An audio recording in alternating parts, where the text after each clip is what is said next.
की जनता अख्तर ईमान और पतंग साहब के उम्मीदवार को कामयाब करेगी। मंच पर तशरीफ फरमा जनाब मुखिया सरवर साहब, आफ्ताब साहब, जनरल सेक्रेटरी बिहार मजलिस इत्तेहाद मुस्लिमीन मौलाना तौसीफ साहब, हाफिज मुनव्वर साहब, डॉक्टर शमीम साहब, मुर्तजा साहब, इश्तियाक साहब, जैनुल आबिदीन साहब, अंसार साहब, मौलाना यूसुफ साहब, नुमान साहब, अनवर साहब, हमारी बहन नुज़रत परवीन साहिबा जो बड़ी मेहनत कर रही है, मोइन बाबू, आरिफ साहब, हजरत मौलाना यूसुफ साहब, रज़ानुल साहब, मतलब के गांव से आए हुए तमाम मौजूद हाजिर साहब, मेरे अजीज दोस्तों, बुजुर्गों, किरण शाह,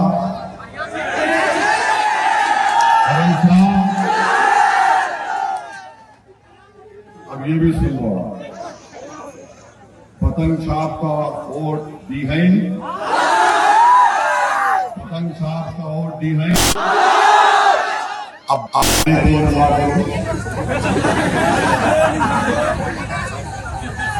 बाहरी का मामला कहाँ है? अब इन लोगों को परेशानी ये है कि एक तो असदुद्दीन ओवैसी सीमांचल को आकर सीमांचल की लड़ाई 11 साल पहले शुरू किया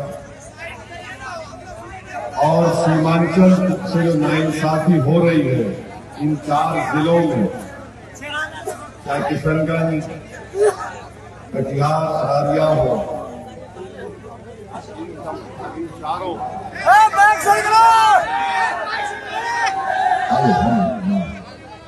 वो नाइंसाफी का नाम लेते ही लाइट बंद होती है। तो खैर हम आपको बता रहे थे कि सीमांचल को मंसूबाबंद तरीके से पिछड़ा रखा गया। बिहार में सबसे कम पढ़े लिखे लोग सीमांचल में हैं। बिहार में सबसे ज्यादा बच्चे स्कूल के बाहर सीमांचल में हैं। पूरे बिहार में सबसे ज्यादा बच्चों में अगर कम खून है उनके जिस्म में तो सीमांचल में है। सबसे ज्यादा बच्चे अपनी माँ की कोख में 9 महीने रहने के बाद जब एक माँ उसको पैदा करती है तो उनकी मौत सबसे ज्यादा जो होती है वो सीमांचल में होती है। सबसे ज्यादा सीमांचल में 90% हमारी माँ और बहनें अस्पताल नहीं होने की बिना पर घर में अपनी औलाद की डिलीवरी करती है। सबसे ज्यादा जमीन कटती है सैलाब से, ताजबंद का काम नहीं होता, किसान को उसकी कीमत नहीं मिलती। पूरे बिहार में सबसे ज्यादा यहाँ पर नाइंसाफी होती है। और नरेंद्र मोदी आकर कहते हैं कि सीमांचल में घुसपैठिया घुस रहे हैं और दूसरी तरफ तेजस्वी यादव कहता है कि हम चरमपंथी हैं। मेरे अजीज दोस्तों और बुजुर्गों, हम आपको ये बात बताने के लिए आए हैं कि सीमांचल की लड़ाई मजलिस उस वक्त तक लड़ती रहेगी जब तक सीमांचल से इंसाफ नहीं होगा। और सीमांचल से इंसाफ का मतलब ये है कि मासूम बच्चों को उनकी जान बचे। जब जो माँ की कोख से पैदा होते, जब बच्चे होते हैं तो उनके जिस्म में खून रहे, बच्चों के लिए स्कूल रहे, बेटियां कॉलेज से अपनी तालीम मुकम्मल कर सके, अस्पताल में डॉक्टर और दवाइयां मौजूद हो, ब्लॉक में रिश्वत का खात्मा हो, किसान को उसकी फसल की कीमत मिले, यहाँ पर पुल बने, यहाँ पर रोड बने। ये मजलिस इत्तेहाद मुस्लिमीन सीमांचल के लिए करना चाहती है। मैं आपसे अपील कर रहा हूँ कि आप मजलिस इत्तेहाद मुस्लिमीन को पहले भी कामयाब किया और आपके इत्तेहाद को देखकर ये तमाम जालिम लोग एक होकर आपको असबियत का शिकार करना चाहते हैं। कोई एक तरफ कहता है कि अख्तरुल ईमान यहाँ का नहीं है, तो दूसरी तरफ कोई कहता है कि कुलैया के नाम पर वोट दो। मैं आपसे ये कह रहा हूं, अगर आप कुलैया हैं तो फख्र से कहिए कि आप कुलैया हैं। अगर आप सुरजापुरी हैं तो फख्र से कहिए आप सुरजापुरी हैं। अगर आप शेरशाहवादी हैं तो फख्र से कहिए शेरशाहवादी हैं। अगर आप शेख और अंसारी हैं तो फख्र से कहिए। मगर याद रखिए, सबसे अहम बात यह है कि हम अपने इत्तेहाद को कमजोर होने ना दें। जो ये कहेगा कि अगर हम असबियत के नाम पर वोट का अगर कोई मुतालबा करता है तो वो आपका दोस्त नहीं, वो आपका दोस्त नुमा दुश्मन है। क्योंकि सीमांचल की सरजमीन पर मुसलमान के साथ हमारे हिंदू भाई भी रहते हैं, हमारे दलित भाई भी रहते हैं। और अख्तरुल ईमान ने सही कहा, जब नरेंद्र मोदी गुजरात से निकलकर बनारस में जाकर 3 पार्लियामेंट इलेक्शन जीतता है तो कोई जेडीयू और बीजेपी का उसको ये नहीं कहता कि बाहर से आया है। और आज यहाँ पर जनाब सबा जफर साहब कुलैया के नाम पर वोट मांगते हैं। हम पहले सबा जफर साहब से एक सवाल करना चाहते हैं, मस्जिद कुलैया या शेरशाहवादी की नहीं होती, मस्जिद मुसलमान की होती है। मस्जिद का मालिक ना सबा जफर होते हैं ना असदुद्दीन होती है, मस्जिद का मालिक अल्लाह होता है। दरगाह किसी बुजुर्ग की होती है, आस्थाना होता है, उनका खानका होती है, कब्रस्तान होता है। मोदी ने एक ऐसा काला कानून बनाया जिसके जरिए से वो मस्जिद को छीनना चाहता है, दरगाह और खानखा और कब्रस्तान को छीनना चाहता है। आप फैसला करिए, नीतीश कुमार, नरेंद्र मोदी, चिराग पासवान, कुशवाहा, चंद्रबाबू नायडू ने मिलकर इस काला कानून को बनाया। और वक्फ का मालिक अल्लाह होता है। वक्फ का मालिक ना सबा जफर होता है ना कोई इंसान होता है। अगर कोई जायदाद को वक्फ करता है तो सुबह कयामत तक वो वक्फ भी रह सकती है। अब ऐसा कानून मोदी ने बनाया। हम सबा जफर साहब से पूछना चाहते हैं, आप इस पर क्यों नहीं कुछ बोलते? क्या आप वक्फ के कानून पर जबान खोले? अरे अगर किसी कुलैया ने अपनी मस्जिद बनाई सारे सवाब के लिए, अपने बाप के लिए, किसी के लिए, अगर कोई मस्जिद छीन लेगा तो सबा जफर साहब, कहां गई तुम्हारी गीरत ईमानी? कहां गई तुम्हारी गीरत ईमानी? हमियत कहां गई? कम से कम इसको तो सोचो, जो हमारी मस्जिद को, हमारे मजहबी तशक्कुस को खत्म करना चाहता है, वो इस तरह का कानून बना रहा है, तो आप क्यों खामोश बैठे? इलेक्शन आएंगे, चले जाएंगे, मगर मस्जिद तो रहेगी ना। और हमारा आपका ईमान क्या है कि हम मर भी जाएंगे, हमारी नस्लें खत्म हो जाएंगी, और जब अल्लाह कयामत को लाएगा उस वक्त दुनिया की मस्जिदों को अल्लाह जमीन से उठा लेगा। घर खत्म हो जाएंगे, खेत खत्म हो जाएंगे, पहाड़ रुई की तरह उड़ाए जाएंगे, मगर मस्जिद को अल्लाह उठा लेगा। सबा जफर साहब, जो चीज सुबह कयामत तक कायम रहने वाली है, उसको छीनने का कानून आपका मोदी बना रहा है। और उस कानून के खिलाफ पूरे देश ने देखा, सीमांचल की जनता और हमारी माँ और बहनों ने देखा कि पार्लियामेंट में खड़े होकर अगर किसी ने संविधान का हवाला देकर उस कानून की खिलाफ और उस कानून को काला कानून कहकर उस कानून को फाड़ दिया, तो उसका नाम असदुद्दीन ओवैसी है। सबा जफर साहब उस कानून को फाड़ना नहीं चाह रहे हैं, क्योंकि अगर वो कानून के बारे में बात करेंगे तो मोदी का फोन आएगा, क्या कर रहा है, बैठ खामोश। हम किसी के बाप से नहीं डरने वाले हैं। सच्चाई को बयान करना यही हमारी फितरत में है। अगर कोई ये कहेगा कि तुझे गोली मार देंगे, तू बोलना बंद कर दे, हम मौत को पसंद करेंगे, झूठ को और बातिल को कभी कबूल नहीं करेंगे। ये सबा जफर साहब को सोचना चाहिए। सबा जफर साहब, आप जाकर लोग को डरा क्यों रहे हैं?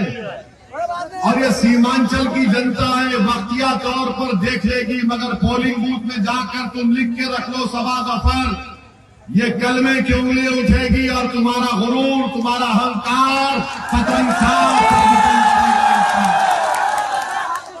और मैं हमारे कुलैया भाइयों को कह रहा हूं, आपको किसी किस्म से किसी भी अपने जिगर और अपने दिल के गोशे में इस बात को मत रखिए। आप जब कभी भी असदुद्दीन ओवैसी को बुलाएंगे मैं आ जाऊंगा और मैं आता रहूंगा। मैं आपसे वादा कर रहा हूं, मैं आपसे वादा कर रहा हूं कि इंशाअल्लाह ताला अख्तर ईमान अमूर ब्लॉक में और बैसा ब्लॉक में हर हफ्ता 2-2 दिन एक ब्लॉक में बैठेंगे और आपसे मुलाकात करेंगे। और सुनिए, चुनाव होने के बाद अमूर ब्लॉक में और बैसा ब्लॉक में मैं इंशाअल्लाह ताला मजलिस इत्तेहादुल मुस्लिमीन की तरफ से वहां पर एक दफ्तर बनाऊंगा जिसका नाम दारुस सलाम होगा। वहां पर और जितने काम अभी नहीं हुए हम मानते उस बात को, काम होना है, मगर इस बात को याद रखिए, ये सबा जफर 20 साल से नीतीश कुमार मुख्यमंत्री है। कुछ काम तुम भी तो करा सकते थे, नहीं करा सका। तुम तो नीतीशवा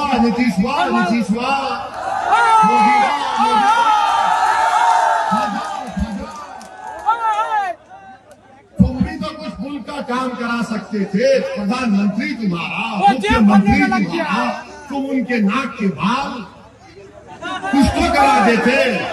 इतनी तुमने खुशामद की उन लोगों की, क्या मिला यहाँ की जनता को? तुम असबियत के नाम पर बांटना चाह रहे हो, विकास के नाम पर कुछ नहीं है तुम्हारे पास दिखाने को। लॉलीपॉप चुसा दिया। और आपसे हम कह रहे हैं, ये चुनाव 11 तारीख के दिन, अरे ओ माय गॉड, ऑपरेटर कहाँ है? 11 तारीख को आप लोग वोट डालने जाएंगे। हम आपसे अपील कर रहे हैं, ऑपरेटर कहाँ है? ये मोदीवा नीतीशवा बोलने पर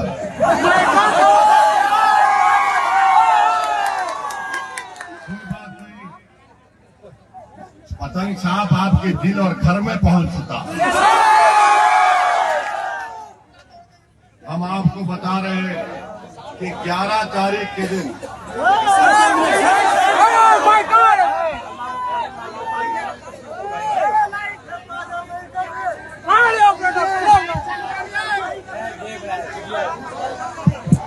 आगे हाँ, ठीक आराम से, कोई प्रॉब्लम नहीं। 11 तारीख को आप वोट डालने जाएंगे, मतदान करने। आवाज आ रही है? उधर वहां नहीं आ रही है, देखो अगर वो स्पीकर से उतर जाओ, उतरो तुम लोग भाई। स्पीकर वालों घर पैसे तो नहीं दे दिया। अभी सुन लीजिए, आप आए हैं तो 11 तारीख के दिन एक वोट आपके नाम पर होगा। मोदी के वक्त के काले कानून के खिलाफ आपको वोट देना है।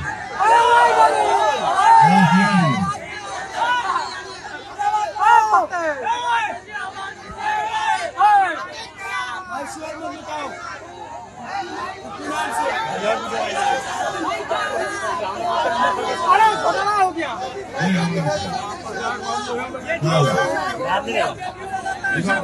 वो लाउड स्पीकर में आवाज नहीं आ रही, बाहर भागो आ रही है।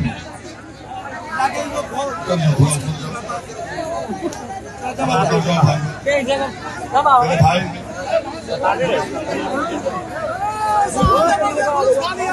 स्पीकर लाउड स्पीकर आगे ऊपर वाला जो है वो कहूँगा।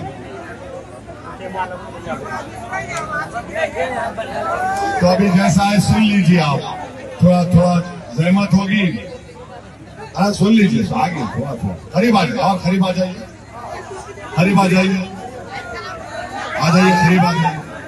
आप कूद के आ जाओ, कूद के आ जाओ, आ जाओ।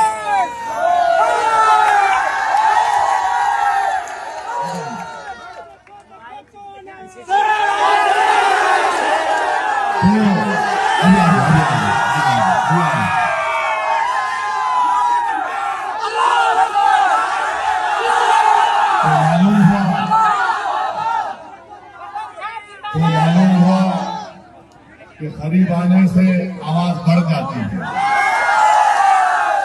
करीब आने से ताकत मजबूत हो जाती है, दूर जाने से दुश्मन कामयाब हो जाता है।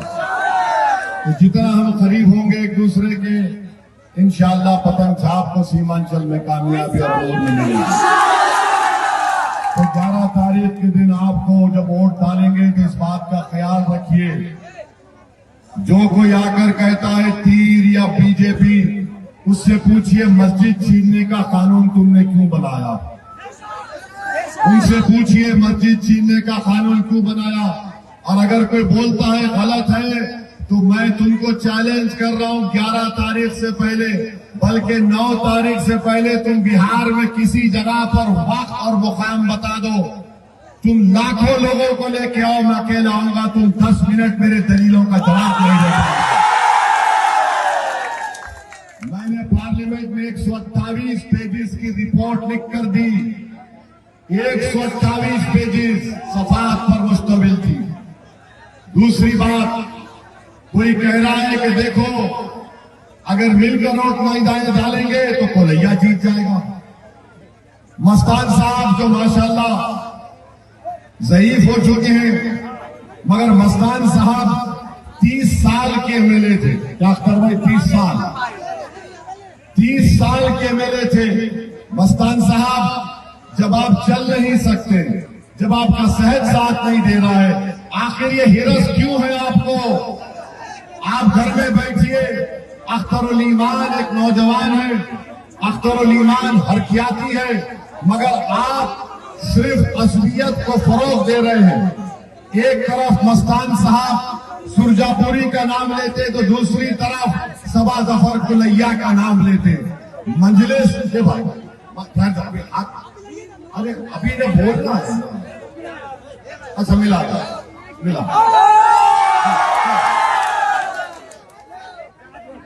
ऐसा तुम तेजस्वी से हाथ नहीं मिला सकते,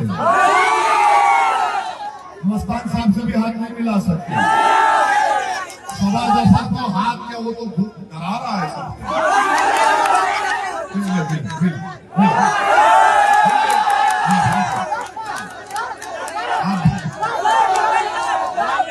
अभी बात खत्म करके सबसे हाथ मिला रहे। मस्तान साहब की सेहत अच्छी नहीं है, हम उनके लिए दुआ करते हैं सेहत अच्छी हो जाए। मगर जो 30 साल का विधायक था, अभी खामोश हो जाएंगे, 30 साल का जो विधायक था, दिखाने के लिए कोई काम नहीं है, मगर असबियत के नाम पर वोट पूछा जा रहा है। मजलिस किसके नाम पर वोट पूछ रही है? इत्तेहाद के नाम पर। मजलिस किसके लिए वोट पूछ रही है? अमूर के काम करवाने के लिए। मजलिस वोट क्यों पूछ रही है? कि मोदी को हराने के लिए।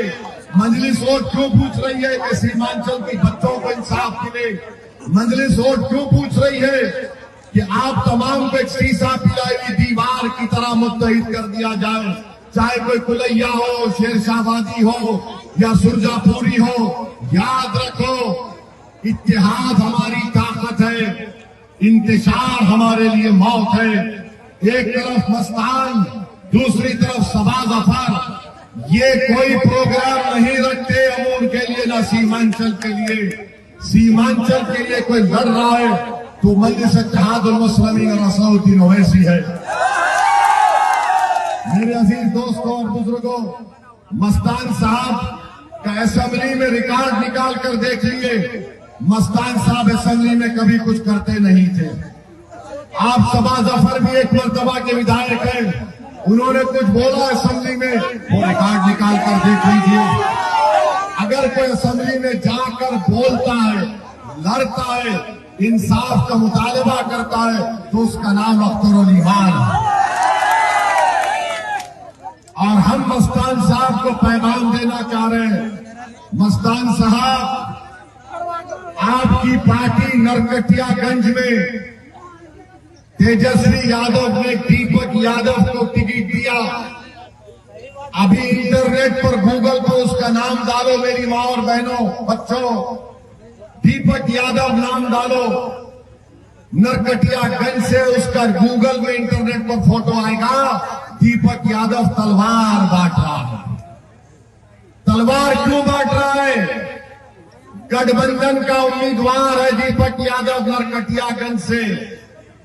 तलवार का मुर्गी काटने के लिए बांट रहा है या बकरा काटने के लिए तलवार बांट रहा है? बोलो मस्तान, बोलो ये क्यों हो रहा है? एक तरफ मोदी घुसपैठी बोलता है, दूसरी तरफ कोई हमको कहता है कि हम चरमपंथी हैं। इस मजमे में हम इतने लोगों को देख रहे हैं जिनके चेहरे पर दाढ़ी और सर पर टोपी है। तो गठबंधन की नजर में, मस्तान साहब की नजर में सब चरमपंथी हैं। तो सुन लो गठबंधन के लोगों, सुन लो भाजपा और जेडीयू के लोगों, अगर चरमपंथी की निशानी दाढ़ी और टोपी है, पंचवक्ता नमाजी है, कुरान की तिलावत है, हमारी इज्जतदार माँ और बहनें जो सर पर पल्लो या हिजाब या बुर्का पहनती हैं, तो खुदा की कसम हम मरना पसंद करेंगे, मगर इसको छोड़ना पसंद नहीं करेंगे। ये बदनाम किया जा रहा है चरमपंथी कहकर। आप बताइए इस पे मस्तान साहब क्या बोलेंगे? बताओ सबा जफर, मोदी ने सीमांचल में घुसपैठी कहा। मैं आज यहाँ पर आपके दरमियान में खड़े होकर रहमानिया फीड और भट्टा घाट की जनता से पूछता हूँ, क्या यहाँ पर कोई बांग्लादेशी है? कोई नेपाली है? तो फिर किस बुनियाद पर सबा जफर जो पूरे सीमांचल को, भट्टा घाट और रहमानिया फील्ड कैमूर की जनता को बदनाम कर रहा है? घुसपैठिया कहकर किस बुनियाद पर तुम वोट का मुतालबा कर रहे हो? जवाब आपको देना है 11 तारीख के दिन। जवाब आपको देना है 11 तारीख के दिन कि कोई घुसपैठिया नहीं है। हम तमाम भारत के नागरिक हैं, यकीनन हम मुसलमान हैं, मगर भारत के मुसलमान हैं, कोई बांग्लादेश नेपाल के नहीं है।